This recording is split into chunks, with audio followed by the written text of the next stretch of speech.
Você já fez muita coisa hoje pela manhã? Dá para dizer que já rendeu bem o seu dia? Ou você ainda está aí com muitas coisas para fazer e queria que o dia de hoje, o de amanhã e o de depois tivesse pelo menos umas 30 horas? Aí você conseguiria colocar todas as suas tarefas em dia? E é sobre gestão do tempo que a gente vai conversar a partir de agora com a Patrícia, que é mentora e minha folha caiu. Tudo bem?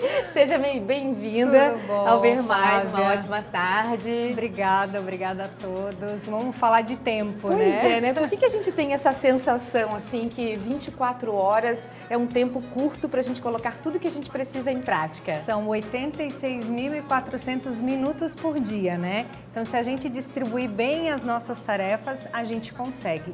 Tem uma premissa no tempo que é a seguinte: primeiro, que não existe privilegiado, né?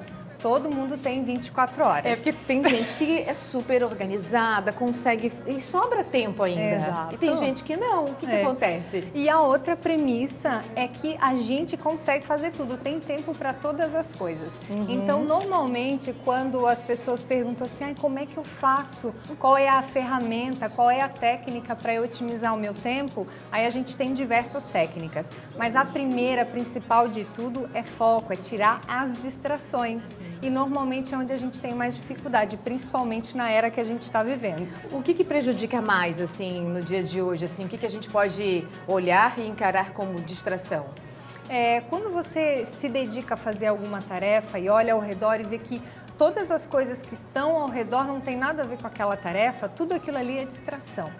Então, tudo que foge do teu foco agora é distração. Por exemplo, se você vai começar a olhar o teu e-mail e daí começa a pipocar um monte de notificação lá na tua telinha, né? Inclusive é uma das ferramentas, é o modo avião que a gente chama.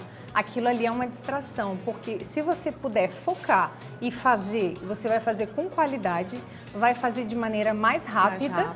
E vai, obviamente, otimizar o seu tempo e daí tem tempo para fazer outras coisas. Patrícia, isso vale pra gente tanto no trabalho quanto em casa, né? Nos serviços domésticos também, né? Exatamente. A gente precisa primeiro planejar. O que eu preciso fazer hoje? Aí, a partir do momento que você tem o teu planejamento, começar e focar exatamente aquela atividade.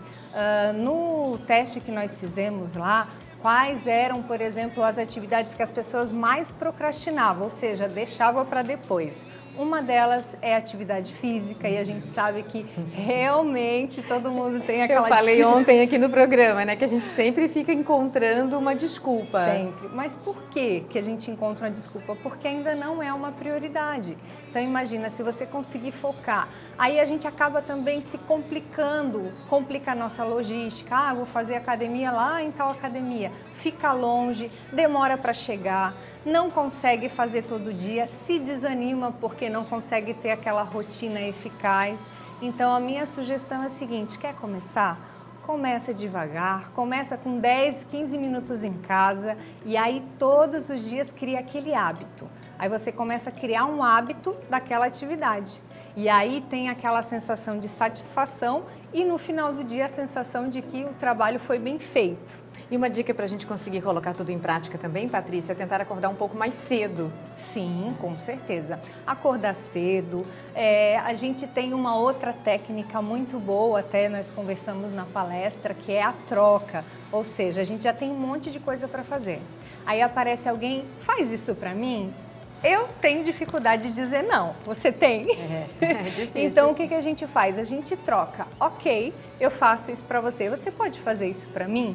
Isso você otimiza o seu tempo e ainda filtra as pessoas que estão ao teu redor. Se tem gente ali que está para te ajudar ou se tem gente que realmente só quer empurrar a responsabilidade, fazer com que o outro faça o que tem que ser feito. E o celular, como que a gente pode melhorar essa nossa relação, né? Com rede social? Celular é um desafio, ainda mais hoje em dia que, assim, a minha ferramenta de trabalho é o celular, né? A técnica, a ferramenta é modo avião. Eu preciso fazer uma leitura de e-mail. Coloca no modo avião, foca e quando terminei, não vou mais fazer isso, tira do modo avião e volta as notificações, volta aquela montoeira de informação na tela inicial.